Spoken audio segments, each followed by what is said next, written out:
बहुत उछल रहे थे पवन खेड़ा, सुप्रीम कोर्ट से लगा बड़ा झटका। कांग्रेस नेता पवन खेड़ा को लेकर बड़ी जानकारी सामने आ रही है। कांग्रेस नेता पवन खेड़ा को सुप्रीम कोर्ट से बड़ा झटका लगा है। पवन खेड़ा लापता यानी फरार रह सकते हैं या फिर उनको सरेंडर करना पड़ेगा, तो इससे जो भी ऑप्ट करना चाहें, क्योंकि उनके पास अब राहत का कोई दूसरा विकल्प नहीं है। क्या हिमंत बिस्व शर्मा ने बना दिया पवन खेड़ा का पेड़ा? आप डराने की कोशिश कर रहे हो, आपको लगता है हम डर जाएंगे? आपकी आदत डराने की हो सकती है, डराने हमारी आदत डरने की नहीं है। कारण बता दो, कांग्रेसी राहुल गांधी का सिपाही हूँ। पवन खेड़ा को मैं पवन खेड़ा बना दूंगा थोड़ा दिन में। क्या जेल के डर से भागे भागे फिर रहे हैं पवन खेड़ा? आप देख रहे हैं पिछले 2 दिन से असम पुलिस क्या क्या हरकतें अपना रही है। असम पुलिस तो नहीं अपना रही, असम के मुख्यमंत्री और शायद देश के गृहमंत्री क्या क्या हरकतें अपना रहे। दिल्ली में मेरे फ्लैट के 100 पुलिस वाले, छोटे से फ्लैट 100 पुलिस वाले गए। मैं कॉन्फिडेंट हूँ अभी पवन खेड़ा उनका जीवन का अंतिम क्षण असम का जेल में ही कटेगा। खेड़ा पर हिमंत बिस्व शर्मा की भविष्यवाणी हो गई सच। पवन खेड़ा अपने घर पर मौजूद नहीं है। असम पुलिस उनके घर पर मौजूद है, उनसे पूछताछ करने के लिए पहुंची है, लेकिन पवन खेड़ा किसी कांग्रेस शासित राज्य में मौजूद है। असम पुलिस को नहीं जानते, पताल से भी उखाड़ के ले आएगा। कहाँ मिलेगा ये पवन खेड़ा? असम लसित बरफुकन का देश है, कौन सा ये पवन खेड़ा? पताल में भी लुकेगा तो हम उठा के लेके आएगा। पवन खेड़ा के बाद आया राहुल गांधी का नंबर। बताओ ये कागज तुम किसको दिए?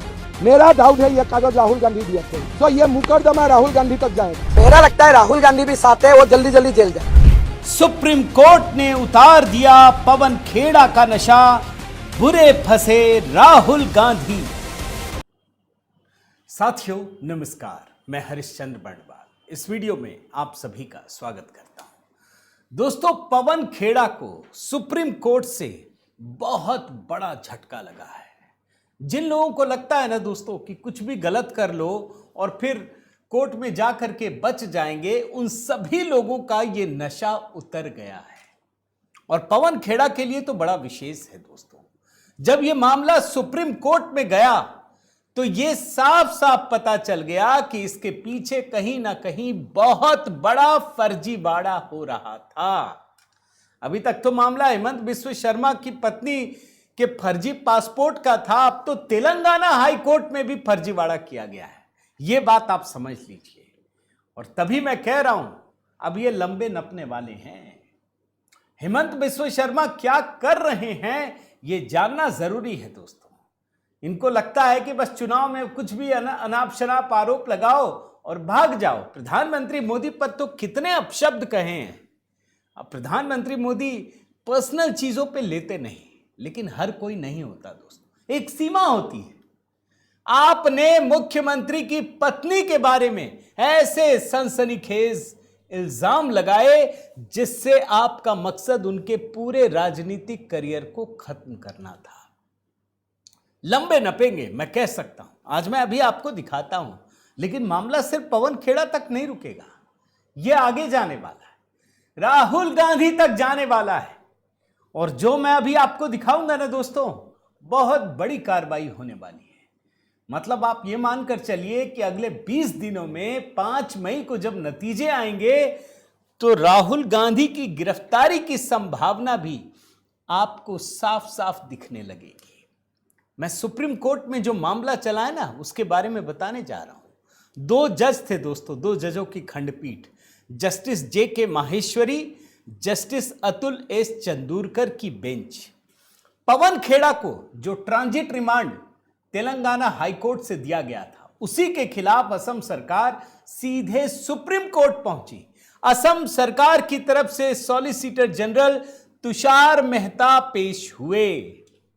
अब खबर देखिए आप, कांग्रेस के ये जो नेता है ना, नेतागिरी में तो अभी गजब चल रहा है मामला। पवन खेड़ा कुछ भी बोलते हैं, भाषा की कोई मर्यादा नहीं, सीधे मोदी जी को चुनौती देते हैं, गरियाते हैं।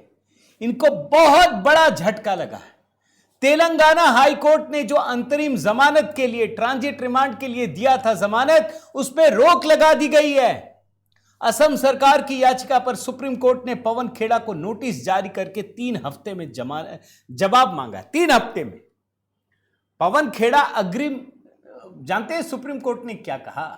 सुप्रीम कोर्ट ने कहा कि अगर पवन खेड़ा को जमानत चाहिए था तो आपको गुवाहाटी हाईकोर्ट जाना चाहिए था। अब जानते हैं ना दोस्तों, खबर यह है कि ये असम में जाकर के उल्टे सीधे आरोप लगाते हैं। अभी मैं वो भी दिखा दूंगा। और जब असम पुलिस एफआईआर दर्ज करती है तो ये दिल्ली भागते हैं और दिल्ली से अपने तेलंगाना हैदराबाद भाग जाते हैं। वहां कांग्रेस की सरकार है। फिर वहां पर हाई कोर्ट के दरवाजे को खटखटाते हैं। आप जानते हैं क्या कहा है सुप्रीम कोर्ट ने? जरा सुनिए। ये जो सुनवाई हुई सुप्रीम कोर्ट में, जस्टिस जे के माहेश्वरी, जस्टिस अतुल एस चंदूरकर की बेंच में यह सुनवाई हुई। असम सरकार ने जो तेलंगाना हाईकोर्ट का फैसला है उसके खिलाफ वकील शुभोदीप रॉय के माध्यम से शीर्ष अदालत में याचिका दाखिल की थी।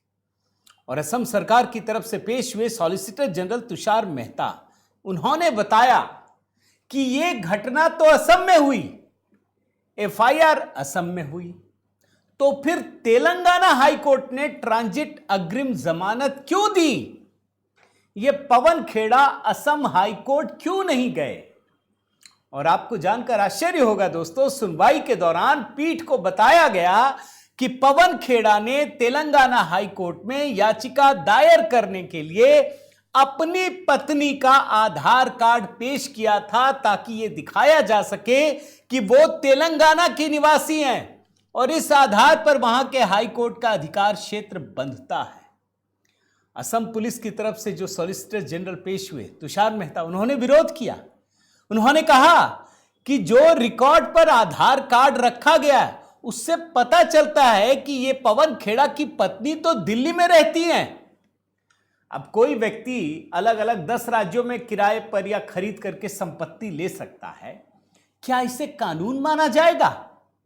इसका मतलब तो यह हुआ कि आप अपनी सुविधा से कोई भी कोर्ट चुन लीजिए, कहीं भी चले जाइए, कहीं भी आप जुर्म कीजिए और कहीं दूसरी जगह पहुंच जाइए। तुषार मेहता ने साफ साफ कहा कि यह पूरी प्रक्रिया का दुरुपयोग है। इसमें यह भी नहीं बताया गया कि यह व्यक्ति पवन खेड़ा असम क्यों नहीं जा सकते। तुषार मेहता ने यह भी कहा दोस्तों कि यह बिना अधिकार क्षेत्र के एंटीसिपेटरी बेल देने का मामला है, तेलंगाना क्यों? साफ साफ सुप्रीम कोर्ट में कहा गया कि तेलंगाना हाई कोर्ट के पास तो यह एंटीसिपेटरी बेल देने का अधिकार क्षेत्र ही नहीं था, क्योंकि क्राइम तो असम में रजिस्टर्ड है। खेड़ा फंस गए दोस्तों, बहुत बुरी तरह से फंस गए। और उस समय पे सुप्रीम कोर्ट के जज ने क्या कहा, यह ध्यान रखिए। ये जब मैं बता रहा हूं ना, इसका मतलब यह है कि अभी पवन खेड़ा की गिरफ्तारी पर अब कोई रोक नहीं है। जब चाहे असम सरकार गिरफ्तार कर सकती है, असम की पुलिस कभी भी। ये भागे भागे फिर रहे हैं, चेहरा नहीं दिखा पा रहे हैं। अभी आपको ट्रेलर में दिखाया ना कि या तो भगोड़ा बन जाए पवन खेड़ा या चुपचाप जाके सरेंडर कर दे, भैया गिरफ्तार कर लो। तो जब तक सरेंडर नहीं कर रहे हैं वो भगोड़ा है, ये मान के चलिए। अच्छा, सुप्रीम कोर्ट ने क्या कहा दोस्तों? एक जज ने कहा, हमें पता चला है कि इन्होंने तेलंगाना हाई कोर्ट में 3 सप्ताह समय विस्तार का आवेदन भी दाखिल किया है। और तब जाकर सॉलिसिटर जनरल तुषार मेहता कहते हैं कि कोर्ट खुद देखे, इस तरह तो कोई नागालैंड में घर किराए पर लेकर वहां याचिका दाखिल कर देगा। और तब सुप्रीम कोर्ट ने कहा कि विद्वान वकील का कहना है कि पवन खेड़ा ने तेलंगाना हाईकोर्ट में जमानत के लिए आवेदन किया, जबकि कथित अपराध गुवाहाटी में हुआ। और इसके लिए सुनिए, बड़े ध्यान से जाऊं, मैं फर्जीवाड़ा की बात कह रहा हूं। इसके लिए जिस आधार कार्ड का इस्तेमाल किया गया उसके मुख्य पृष्ठ पर प्रतिवादी का नाम है, लेकिन पीछे के हिस्से में उसकी पत्नी का पता दर्ज है। और इस प्रकार से एक फर्जी या गलत दस्तावेज पेश करके प्रतिवादी ने तेलंगाना हाईकोर्ट के अधिकार क्षेत्र का अनुचित लाभ उठाया है। और तब जाकर के सुप्रीम कोर्ट ने एक नोटिस जारी किया, 3 हफ्ते में जवाब मांगा और उस हाई कोर्ट के फैसले पर रोक लगा दी। यानी पवन खेड़ा को गिरफ्तारी से कोई संरक्षण नहीं है, कभी भी गिरफ्तार कर सकते हैं। ये बड़े होशियार बन रहे थे। मैं जब ये सुन रहा था ना दोस्तों, तब याद आया कि मोदी जी पर अनाप शनाप शब्द बोलकर यह व्यक्ति उस समय सुप्रीम कोर्ट से बच गया था। आप जानते हैं ना, हवाई जहाज से उठवा लिया था उस समय भी हिमंत बिस्वा शर्मा ने। इस बार तो इसने उसी को जाकर छेड़ा और पत्नी के नाम पे। फर्जी दस्तावेज। हेमंत बिस्व शर्मा ने साफ साफ कहा है अभी, क्योंकि अभी तो चुनाव 4 मई तक नतीजे आएंगे ना दोस्तों, अभी भी चुनाव आयोग के अंडर में है असम की पूरी पुलिस प्रशासन व्यवस्था सब कुछ। ये कह रहे हैं कि ये जो कमिश्नर है जो गुवाहाटी में बोल के ये भाग गया पवन खेड़ा, ये कह रहे हैं वो ये भाग कैसे गया, ये पुलिस कमिश्नर की वजह से हुआ है। मैं चुनाव आयोग और पुलिस के खिलाफ पीआईएल दाखिल करूंगा, सबसे पहले पुलिस कमिश्नर को हटाऊंगा। और हेमंत बिस्व शर्मा ने एक और खुलासा किया कि जब पवन खेड़ा के खिलाफ ये कार्रवाई कर रहे थे ना, तो बहुत से कांग्रेसियों ने इनको फोन किया। ये पुराने कांग्रेसी आप जानते हैं ना, राहुल गांधी से जले भुने हुए, इसलिए कि कुत्ते वाली बिस्किट खिला दी थी। ये मिलने गए तो कुत्ते वाली बिस्किट, और ये ऐसा नहीं कि सिर्फ इसके लिए, सारे कांग्रेसियों को यही करना पड़ता है। ये बता चुके हैं ये भाई, इनको पसंद नहीं है कि जो तुम कुत्ते को खिलाते हो हम भी खाएं। वो छोड़कर आए, टैलेंटेड हैं, मुख्यमंत्री बने, दिग्गज नेता हैं। ये बताते हैं कि कांग्रेस के नेता चुपचाप फोन कर रहे हैं इनको कि इस आदमी को ठिकाने लगाओ, इसको ठीक करो, ये पवन खेड़ा को जरा बड़ा टेढ़ा है, इसको सीधा करो। यही कांग्रेस को बर्बाद कर रहा है। और हेमंत बिस्व शर्मा ने दोस्तों एक और बयान दिया बड़ा जबरदस्त कि अभी तो चुनाव आयोग के अंडर में है ना, अगर मैं मुख्यमंत्री के रूप में पूरी तरह से शक्ति होती, कार्य कर रहा होता, पवन खेड़ा को हेलीकॉप्टर से उठवा लेता। आपको बयान सुनाता हूं दोस्तों, सुन लीजिए। एमसीसी चल रहा है। अगर मैं सीएम का कुर्सी में होते थे, आज तो मैं एक प्रकार से इलेक्शन कमीशन का अंडर हूँ, अगर मैं खुला होते थे, असम पुलिस नहीं सीआरपीएफ को भी भेजता था, लेकिन आज मैं खुला नहीं हूँ ना, इसीलिए खाली पुलिस गया है। आज तो मैं तो कुछ नहीं इन्फ्लुएंस कर सकता हूँ, एमसीसी चल रहा है। अगर एमसीसी नहीं होते थे, पवन खेड़ा दिल्ली से हैदराबाद जा ही नहीं सकता था, बीच में ही फ्लाइट से उतर के ले आते थे मैं। अब ये मामला क्या है दोस्तों, एक बार थोड़ा समझना पड़ेगा। मामला ये है कि 5 अप्रैल को, मतलब कुछ ही दिन पहले, मतदान से कुछ ही दिन पहले, ये पवन खेड़ा दिल्ली में एक प्रेस कॉन्फ्रेंस करते हैं और दावा क्या करते हैं कि असम के मुख्यमंत्री हेमंत बिस्व शर्मा की पत्नी के पास 3 देशों का पासपोर्ट है। रिंकी भुइयां शर्मा कहां का, यूएई, मिस्र और एंटीगुआ पासपोर्ट है, 2 मुस्लिम देश है। बोला दुबई में 2 कंपनी है जिसका जिक्र एफिडेविट में नहीं हुआ है। 54,000 करोड़ रुपए का घपला है जो इनकी पत्नी और बेटों में बांटा जाना है। आप सोचिए कितना बड़ा खुलासा कर रहे हैं। मैं जरा आपको वो हिस्सा सुनाता हूं पवन खेड़ा का, सुन लीजिए, बड़ा गंभीर है दोस्तों। हो जाएंगे कि असम के मुख्यमंत्री हेमंता बिस्वा शर्मा की धर्मपत्नी रिंकी भुइयां शर्मा के पास 1 नहीं 2 नहीं 3 पासपोर्ट है। तीनों पासपोर्ट लिविंग पासपोर्ट्स हैं, एक्सपायर नहीं हुए हैं। आपको ये दिखा रहे हैं हमारे साथी, ये जो गोल्डन कार्ड है ये यूएई का गोल्डन कार्ड है। अब एक बात ध्यान रखिए दोस्तों, ऐसा ही आरोप तो हेमंत बिस्व शर्मा ने गौरव गोगोई और उनकी पत्नी पर लगाया। आप जानते हैं भाई, उन्होंने आरोप लगाया, आपने एफआईआर क्यों नहीं किया, आपने केस दर्ज क्यों नहीं कराया, आप कोर्ट क्यों नहीं पहुंचे? इसका मतलब है आप झुठला नहीं पा रहे। एक सेंस की बात बता रहा हूं। अब उन्होंने बदले में ठीक चुनाव से आने पहले इसी तरह का आरोप मढ़ दिया। यहां तो फर्जीवाड़ा है, ये तो सीधा लीगल मामले पर उतर आए। और बाद में दोस्तों उसी समय यह समझ में आ गया कि ये जो कांग्रेसी कर रहे हैं, ये दरअसल पाकिस्तानी सोशल मीडिया में जो झूठी जानकारी चलती है ना, उसी को उठा करके दिखा दिया। रिंकी भुइयां शर्मा का जो पासपोर्ट बताया गया वो फर्जी था, वो पूरा का पूरा फर्जी था। सारे दूतावासों ने इसको फर्जी पासपोर्ट भी करार दिया। मिस्र के दूतावास ने बताया कि ये जो घूम रहा है ये फर्जी है। यानी तीनों देशों का मामला पूरा का पूरा शक संदेह से भरा हुआ है। और इसीलिए चुनाव से ऐन पहले जो ये किया गया, असम के मुख्यमंत्री हेमंत बिस्व शर्मा भड़क उठे। उनकी पत्नी ने पवन खेड़ा के खिलाफ एफआईआर दर्ज कराई और कहा कि जो विदेशी पासपोर्ट दिखाए जा रहे हैं वो सब के सब नकली हैं, इसके पीछे कोई पाकिस्तानी लिंक है। और तब जाकर के हेमंत बिस्व शर्मा ने कहा कि वो लीगल और बहुत बड़ा एक्शन लेंगे। कुछ ना कुछ तो साजिश है, कोई ना कोई तो इसके पीछे है। और तब उन्होंने कहा कि राहुल गांधी से भी ये बड़े वाले हैं, केस करना पड़ेगा, इंतजार कीजिए। सुनिए। गांधी भी पागल है, ये पवन खेड़ा उससे भी ज्यादा पागल है। अब लीगल एक्शन भी लिया है। लीगल एक्शन तो चलेगा ही, लेकिन और एक एक्शन में लेने जा रहा हूँ, बाद में बताऊंगा। पवन खेड़ा को मैं पवन पेड़ा बना दूंगा, थोड़ा दिन इंतजार। पवन खेड़ा ने जो किया दोस्तों, वो दरअसल वास्तव में खतरनाक था। आम लोगों के मन में गलतफहमी पैदा करने की कोशिश थी, इसीलिए इन लोगों ने कार्रवाई शुरू की। असम की पुलिस पवन खेड़ा के घर पहुंची, एफआईआर दर्ज हुई। दिल्ली पुलिस की टीम के साथ मिलकर निजामुद्दीन स्थित जो इनका घर है, छापेमारी की गई। D12 ईस्ट निजामुद्दीन ईस्ट में कई लोग पहुंचे, दिल्ली पुलिस से भी संपर्क किया, बताया कि हम आपसे पूछताछ करना चाहते हैं। वो घर पर नहीं थे, भाग गए। असम पुलिस ने कहा कि हमको ढूंढना पड़ेगा। यह बड़ा गंभीर आरोप लगाया गया है। और इनके घर से जो जब्त किया गया ना दोस्तों दस्तावेज, अभी खुलासा नहीं हुआ है, उसमें कुछ ना कुछ खतरनाक चीज तो मिल गई है, यह पता चल रहा है। यह असम पुलिस ने, मैं आपको वीडियो दिखाता हूं, आप देख लीजिए। असम पुलिस के लोग गए, उनको कुछ ऐसी चीज मिली है जो मिस्टीरियस है। यह खुलासा हुआ नहीं, और अभी तो चूंकि चुनाव का माहौल ही चल रहा है, अभी तो सारा शासन प्रशासन चुनाव आयोग के जिम्मे है, तो सरकार भी कुछ नहीं कर रही है, इस बात को समझ लीजिए। हालांकि जैसे ही पुलिस वाली कार्रवाई हुई, ये जयराम रमेश कहने लगे ये हमको डराया जा रहा है। अरे डराया क्यों जा रहा है भाई?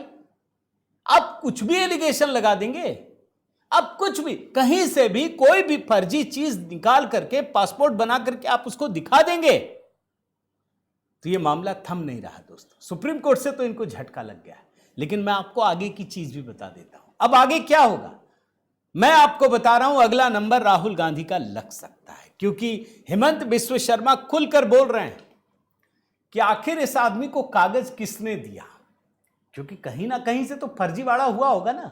जब ओरिजिनल है नहीं तो किसी का चिपका के कहीं तो बनाया होगा, किसी ने तो दिया होगा। ये साफ साफ कह रहे हैं कि मामला राहुल गांधी तक का है, ऐसे ही आदमी बना नहीं सकता, इसकी हिम्मत नहीं है। सुन लीजिए। ये कागज तुम किसको दिए थे? मेरा डाउट है ये कागज राहुल गांधी दिए थे उनको। तो ये मुकदमा राहुल गांधी तक जाएगा। और साफ साफ मैं आपको बताऊं दोस्तों, हेमंत बिस्व शर्मा कह रहे हैं कि राहुल गांधी को भी जेल की हवा खानी पड़ सकती है। ये कहते हैं वो, आप सुन लीजिए। पवन खेड़ा एक आदमी है, तो इसका दिमाग में था कि असम में बुर्बक लोग रहते हैं, फालतू बात करेगा। और मेरा लगता है राहुल गांधी भी साथ है, वो जल्दी जल्दी जेल जाए। लेकिन मैं दोस्तों ये भी देख रहा हूं कि सिर्फ राहुल गांधी नहीं, बल्कि पूरा का पूरा कांग्रेस नेतृत्व फंसा हुआ है। अब ये गिड़गिड़ाने के मूड में। मैं मल्लिकार्जुन खड़गे का एक बयान सुनाता हूं। इनसे पूछा गया तो बोल रहे हैं एफआईआर डालेंगे क्या? आप पूछिए ना जा करके, विदेश मंत्रालय से पूछिए, इससे पूछिए, उससे पूछिए, हमको आरोप लगा दिया। अरे तो कुछ भी आरोप लगा देंगे क्या? आप जरा मल्लिकार्जुन खड़गे का देखिए कैसे फंसे, में वो भी बता देता हूं, सुन लीजिए। सीएम के पत्नी का जो बात बोला था कि 3 फॉरेन पासपोर्ट है, तीनों देशों ने क्लियर किया है कि ये पासपोर्ट फर्जी है। तो कांग्रेस आप ही बोलते हैं कि इतना पुराना पार्टी है, तो बीजेपी के खिलाफ बोलते हैं कि बीजेपी ऐसा फर्जी करता है, तो कांग्रेस को ऐसा फर्जी क्यों करना पड़ा? ये तो ऑफिशियल डाटा है, ये कंट्री का जो एम्बेसी है उसने क्लियर कर दिया कि ये तीनों पासपोर्ट फर्जी है, यूएई, इजिप्ट, तीनों देशों से। देखो, अगर ये फर्जी है, मैं तो यही बोला आपको पहले उनके सवाल का जवाब देते हुए, स्टेट मिनिस्टर आपका है ना फॉरेन अफेयर्स, यही का है, और कैबिनेट मिनिस्टर जयशंकर जी भी आपके साथ है। तो ये लोग क्या कर रहे हैं? देने दो एक, और ये फर्जी है केस, अब तो आप एफआईआर डाले हैं, देखेंगे क्या होता है। अब आप खुद सोचिए दोस्तों, क्या इस तरह के आरोप लगाए जा सकते हैं? आप किसी का पाकिस्तानी लिंक से जोड़ करके कोई पासपोर्ट उठाइए, उसमें फर्जीवाड़ा कीजिए, फोटोशॉप कीजिए और लगा दीजिए और बोलिए कि विदेश मंत्री बताएगा। इस पर हेमंत बिस्व शर्मा ने खुलकर कहा कि तुम्हारा दामाद है क्या फॉरेन मिनिस्टर? जब आपने सार्वजनिक किया तो क्यों नहीं पहले पूछ लिया विदेश मंत्रालय से? बयान सुनिए और तीखे तेवर को समझिए दोस्तों, देख लीजिए। पागल जैसा खड़गे जी का उम्र हो गया, अभी भी पागल जैसा बात कर रहे हैं। आप लोगों को जलील करेगा, लोगों को बेइज्जत करेगा और फिर बोलेगा हम फॉरेन मिनिस्टर पूछूंगा। तुम्हारा दामाद है क्या फॉरेन मिनिस्टर? और दोस्तों मैं आपको बताऊं कि क्यों ये पूरा का पूरा नेतृत्व पवन खेड़ा, राहुल गांधी और मल्लिकार्जुन खड़गे तीनों एक दूसरे को थामे हुए, इसकी वजह भी जान लीजिए। इसकी वजह यह है दोस्तों कि खुद मल्लिकार्जुन खड़गे ने राहुल गांधी को इंप्रेस करने के लिए माने जिसको बोलते हैं ना कि उनको खुश करने के लिए किस हद तक चले गए। अब राहुल गांधी तो तुम तड़ाक करता ही है, लेकिन मल्लिकार्जुन खड़गे वो आगे बढ़ते हुए कह रहे हैं कि वो भाजपा और आरएसएस जहरीला सांप है, कुचल दो, भले तुमको नमाज छोड़ना पड़े। ये कुरान में लिखा है। मुसलमानों को भड़का रहे हैं कि आरएसएस और भाजपा वालों को मार दो, लिंचिंग के लिए उकसा रहे हैं। असम में ही मामला दर्ज हुआ है दोस्त, असम में बोल के गए थे, ये भी फंसे हुए। इसीलिए इंतजार कीजिए 5 मई का। चाहे राहुल गांधी हो, पवन खेड़ा हो, मल्लिकार्जुन खड़गे हो, जिस तरह के बयान देकर गए हैं उनको हिसाब तो चुकता करना ही पड़ेगा। उम्मीद करता हूं दोस्तों ये वीडियो आपको पसंद आया होगा। जरूर कमेंट कीजिएगा, एक कमेंट तो बनता है। जय सिया राम यही लिख दीजिए, लाइक कीजिए, शेयर कीजिए। और हाँ दोस्तों, अगर चैनल आपने सब्सक्राइब नहीं किया है तो ज़रूर कीजिएगा।